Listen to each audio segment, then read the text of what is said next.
Well, good afternoon, everyone. This is my final NATO ministerial as Secretary of State, so I will be handing over my keys to our apartment in Brussels today and hoping to get the security deposit back after 4 years.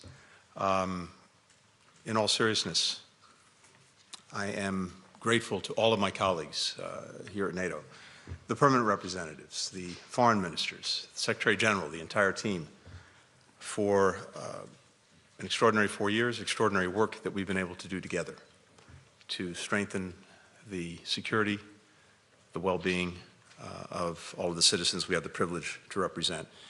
And I especially want to thank Secretary General Rutte, who has hit the ground at a full sprint and is doing a remarkable job already leading this alliance. I have tremendous confidence in the future of the alliance under his leadership. When I began as Secretary of State, NATO had a strategic concept that considered Russia a partner, didn't mention China, didn't fully appreciate or grapple with urgent threats like cyber and climate. Here in 2021, I set out President Biden's vision to revitalize and modernize this alliance. And in the 4 years since, the alliance has undertaken the most significant reforms and the most significant strengthening that we've seen in decades. Here we are, almost 4 years later. NATO is bigger, it's stronger, it's better resourced to meet the challenges ahead. None of this was inevitable. It came about because of President Biden's leadership, our sustained diplomatic engagement, and building a sense of shared unity and shared purpose. We have a new NATO strategic concept. It recognizes Russia as the most direct threat to the alliance, while highlighting the new security environment that we're operating in with threats from the People's Republic of China, transnational challenges from emerging and disruptive technologies, climate change, terrorism. In 2020, 9 of our allies were meeting the pledge that they made at the Wales Summit in 2014 to spend 2% of GDP on defense. Just 9. Today, it's 23, and the remainder of the allies are on track to meet that Wales commitment. We've added 2 new allies in Finland and Sweden, immensely strengthening our alliance for the future. And the alliance itself has strengthened our defense and deterrence capacity. We've doubled our presence on the eastern flank. We've updated our command structure. We have new defense plans that we're implementing. We bolstered capabilities across all domains, including cyberspace and outer space. These enduring commitments, these enduring investments will help provide security for our citizens for many, many years to come. Now, there may be no better illustration of Allied unity and Allied determination than the unwavering support that we've shown for Ukraine since the Russian aggression. Putin, time and again, has sought to break our resolve, as well as the resolve of the Ukrainian people. It hasn't happened. It won't happen. In recent weeks, Russia's engaged in dangerous escalations, including bringing more than 10,000 North Korean troops into the fight, lowering the threshold for the use of nuclear weapons in its doctrine, launching intermediate-range ballistic missiles with potential nuclear capabilities, ratcheting up threats against Ukraine and its partners, continuing to attack relentlessly the energy grid, using winter as a weapon, trying to turn the lights out and freeze people out of their homes. Yet today, over 1,000 days since the full-scale invasion, Ukraine continues to stand strong, and NATO stands strong with Ukraine. We provided, through NATO, critical non-lethal support. We created the NATO-Ukraine Council, which met just again here in Brussels. We've launched a new command, the NATO Security Assistance and Training for Ukraine Command, to coordinate future efforts and to help speed Ukraine's path to membership. The United States has been surging our own resources and security assistance to continue to help build up Ukraine's air defenses, its artillery, its armored vehicles. We are determined, and it's fully my intent and the President's intent, to spend every cent that we have available from the $61 billion that were authorized by Congress in the supplemental appropriation. With the G7, we're finalizing moving out the door $50 billion secured by frozen Russian assets. At the same time, NATO allies and partners of NATO are sharing the burden and shouldering even more of the responsibility.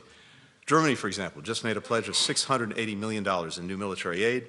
Bulgaria, Czechia, Sweden, others, providing personnel to this new NATO command. All told, the United States has provided $102 billion in assistance to Ukraine. Our allies and partners, $158 billion. And as I've said many times before, this may be the best example of burden sharing that I've seen in the 32 years that I've been doing this. And of course, when it comes to our own investment, most of it has been invested in our own defense industrial base to produce weapons that Ukraine needs. But those investments are strengthening our defense industrial base, and they're providing good jobs in the United States.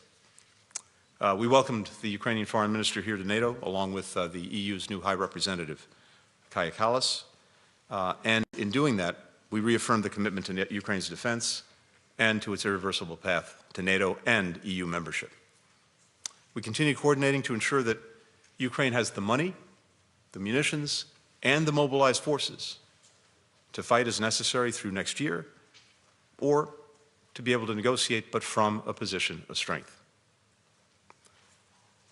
Ukraine also shows that European security and Indo-Pacific security are intertwined. Over the past 4 years, we've had an unprecedented convergence among allies on the challenges that China poses to transatlantic security, and that includes its critical support for Russia's defense industrial base, which enables Russia's ongoing aggression and intensifies what is the biggest threat to European security since the end of the Cold War.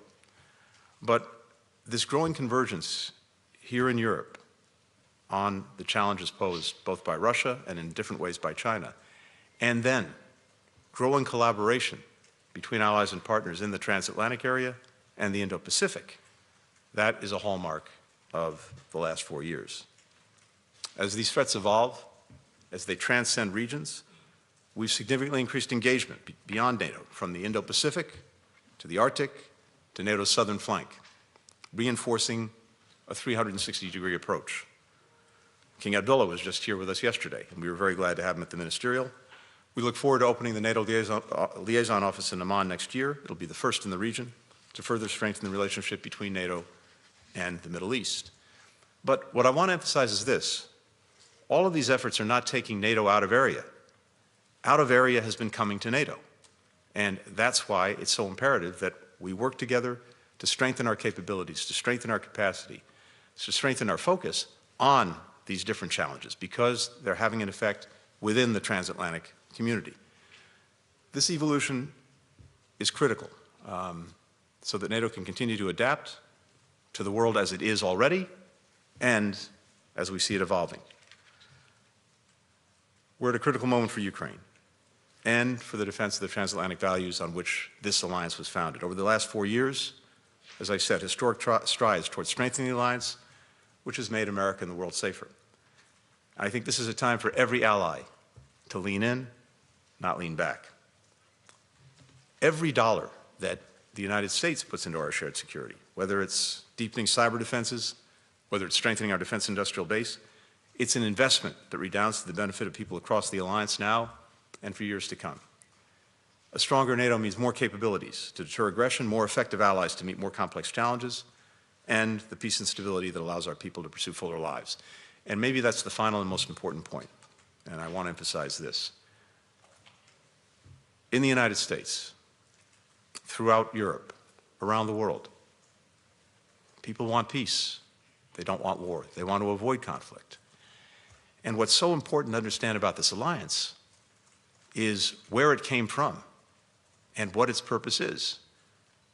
NATO came together after 2 world wars as part of a series of institutions that were built to try to ensure that we never had another global conflagration. And what's so unique about NATO is the compact that each of its members make, that an attack on one is an attack on all. What's so powerful about that is it tells any would-be aggressor, if you go after one of us, you're going to have to deal with all of us. That is the most powerful deterrent to war breaking out in the first place. That is the most powerful deterrent against aggression. It's not a surprise.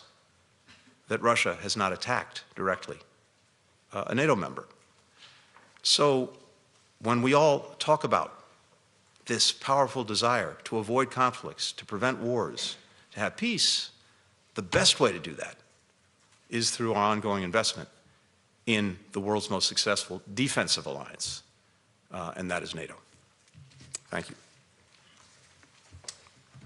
The first question goes to Michael Birnbaum with the Washington Post.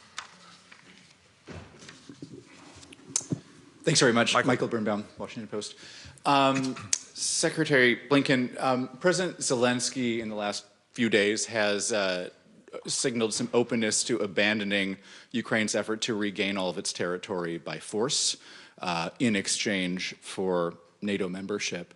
I wanted to ask what you thought about that strategy, if you thought that was a good idea, and particularly if you thought it was realistic, given that President Trump is about to come into office. And second, a question on South Korea and President Yoon. And maybe some of us in the press corps were with you in March at the Summit for Democracy in Seoul. Was it a mistake in retrospect to host a democracy summit in South Korea? And are you concerned that Kim Jong-un is going to use this moment of instability in South Korea and transition in the White House to stage a provocation? Thanks a lot. Great. Thanks, Michael. So with regard to Ukraine, the most important foundational proposition is this: Ukraine and Ukrainians will decide their future. Any decisions that are made about how Ukraine engages the Russian aggression, where it wants to go, what it wants to do, these are decisions for Ukraine and its democratically elected leadership to make. And so from day one, we've repeated and we adhere to the mantra of nothing about Ukraine without Ukraine. Well, Ukraine has to make these decisions. I think what we're working to do in the time that we have left is to give Ukraine, to give our own country, to give all the allies and partners that support Ukraine the strongest possible hand to use next year and beyond. If Ukraine determines that it needs to continue the fight, we want to make sure it has what it needs to continue that fight: the money, the munitions, the mobilized forces. If it chooses to engage in a negotiation, and that assumes, of course, that Putin and Russia have any intent of doing that, then, again, we want to make sure it's from a position of strength. And from my perspective, I think what I'm trying to do, not just with Ukraine, but across the board, is to give the incoming administration the strongest hand to play in all of these areas, and to pass the baton in a way that they can hit the ground running, because the world doesn't stop just because we have a political transition underway in the United States. So that's what we're focused on. That's what I'm focused on in the remaining time. When it comes to South Korea, let me just say this. We're obviously watching the developments very closely. This is one of our closest partners and allies around the world. We welcome President Yoon's statement withdrawing the martial law order, and there was a unanimous vote in the National Assembly to reject the decision, and he followed up on that. In our judgment, any political disagreements need to be resolved peacefully and in accordance with the rule of law. Korea has been an extraordinary story, an extraordinary success story over the last 3 or 4 decades. And the story that it tells of building the strong democracy, and one, again, where we see the institutions functioning as they should, is one that we thought was important to amplify and to show, and of course with Korea wanting to take on the Summit for Democracy, we were delighted at that, and we had a very successful summit. But again, I think Korea is one of the most powerful stories in the world about the emergence of democracy and democratic resilience, and we'll continue to look to Korea to set that example. For the next question, Ciaran Sunderland with DPA.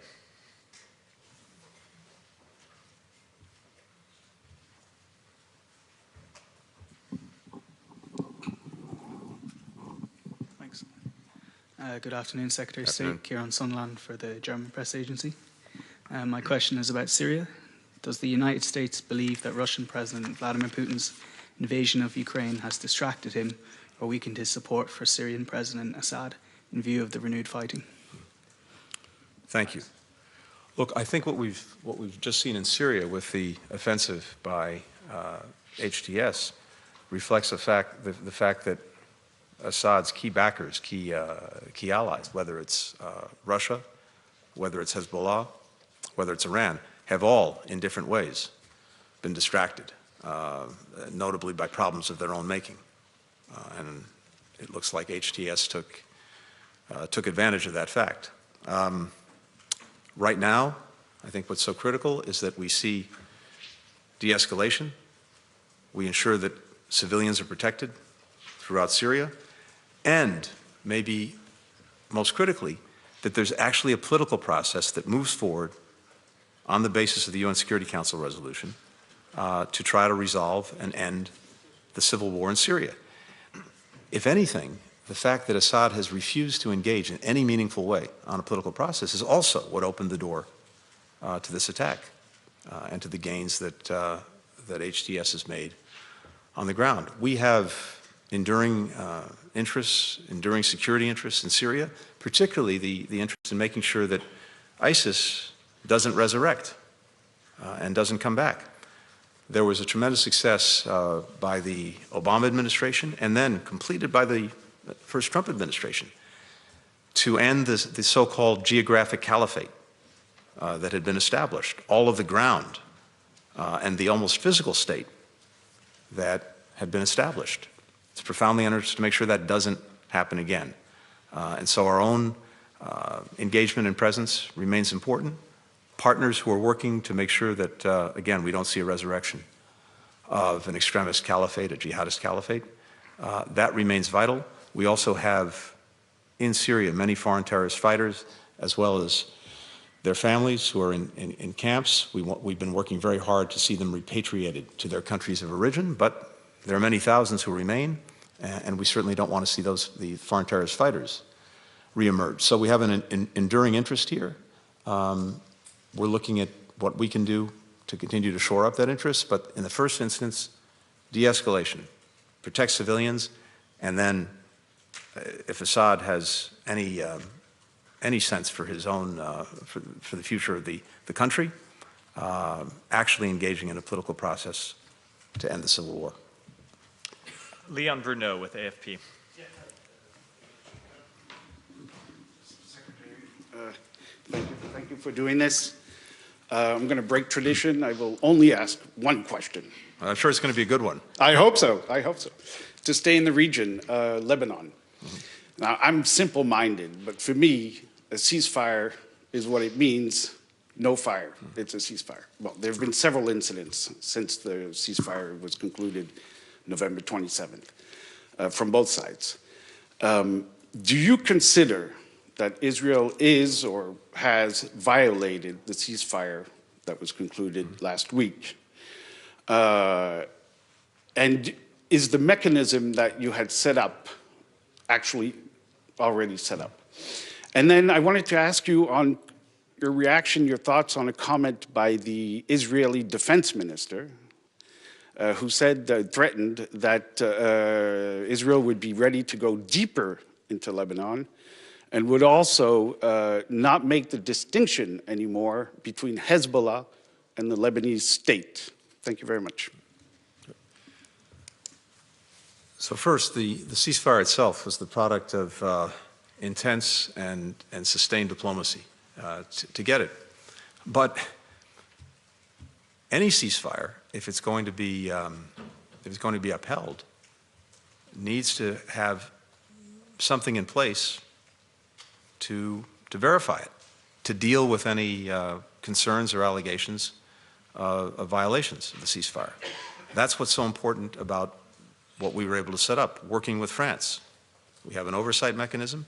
If there are concerns that one party or the other is violating the ceasefire, it comes to us, and one way or another, we engage the parties. That's exactly what's happened. The ceasefire is holding, and we're using the mechanism that was established when any concerns have arisen about any alleged or purported violations. I think fundamentally, both parties, that is to say Israel and Hezbollah through the Lebanese government, wanted and continue to want the ceasefire. The interest that Israel has in making sure that its people can return home to the north, where some 70,000 have been forced to flee their homes since Hezbollah has been lobbing rockets and missiles into Israel virtually every day since October 7th, is real. The ceasefire and making sure that that's sustained is the best way to do that. I think Israelis recognize as well, from their history, from their experience, 18 years of an occupation of southern Lebanon that ended in 2000, a war in 2006 where they went deeper and stayed longer and suffered losses as a consequence. I think they are very mindful that the best way to having enduring security is through what we've established, a ceasefire, but we have to make sure that it's upheld, and we are determined to do that. France is determined to do that. And I'm not going to speculate about what's going to happen in the future. I can only talk about the clear interests of the parties. And Israel's interest is making sure that the terms of the ceasefire are fully implemented by Hezbollah, and that includes moving Hezbollah back to the north. It includes making sure the Lebanese armed forces are effectively deployed in the south along the border, that they have the authorities, as they do, to deal with arms that they find, to deal with infrastructure that they find, and that we have an effective mechanism, again, to deal with any alleged violations, and, as necessary, make sure that the ceasefire can be enforced. That's where we are. I am, again, very focused on making sure that we carry forward. Let's see where we are after the initial 60 days.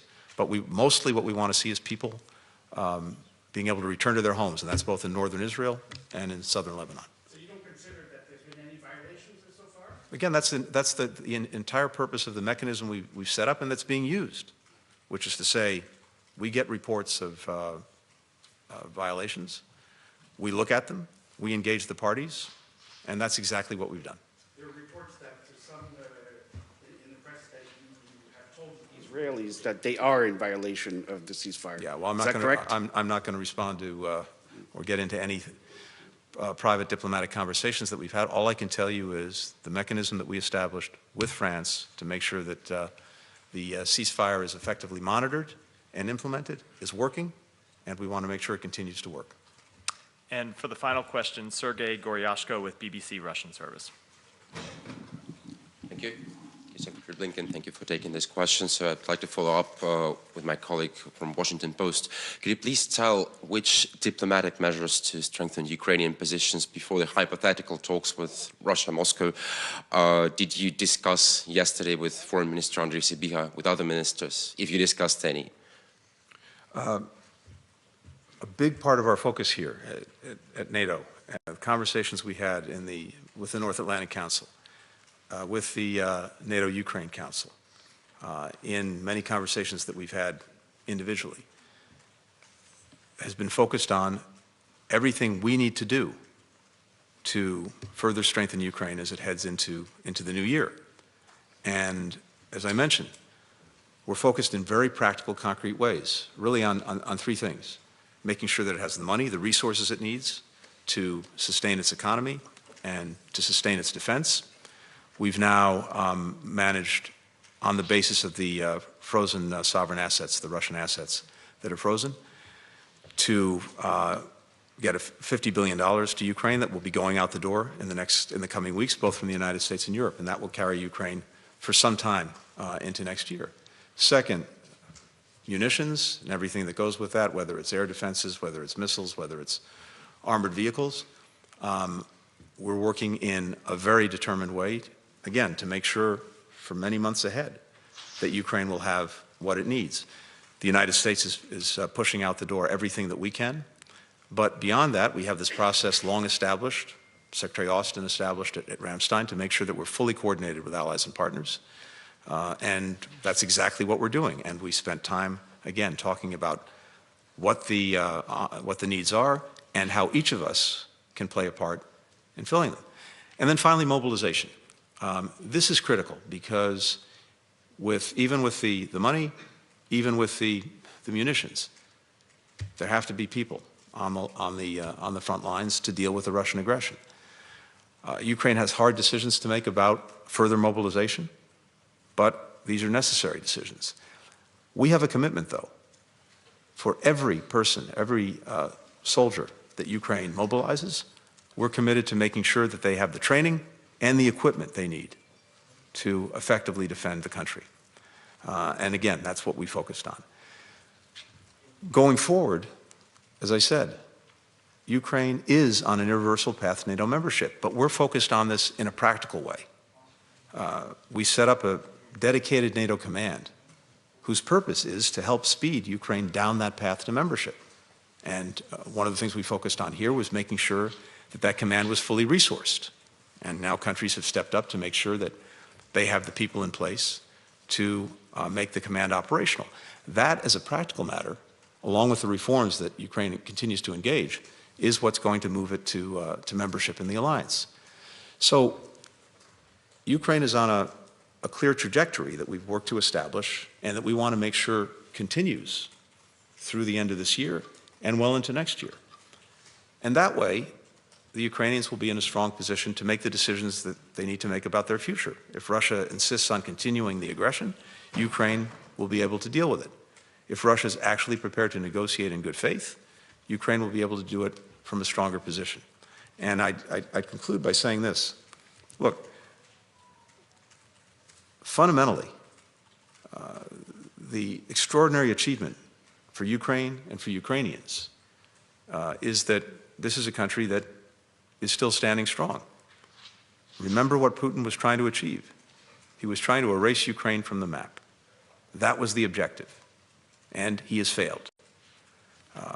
Ukraine has a path where it will stand strong as an independent country, making its own decisions about the future, able to fend for itself militarily, economically, democratically. We have to continue to make the investments necessary to move it down that path, but that is the ultimate success. A strong, independent Ukraine, increasingly integrated with the institutions of the transatlantic community, including NATO, including the European Union. And what we worked to do today, again, was to make sure that it has what it needs both to deal with the immediate aggression, but also to continue down that path to a country that not only survives, but thrives in the years ahead. Thank you.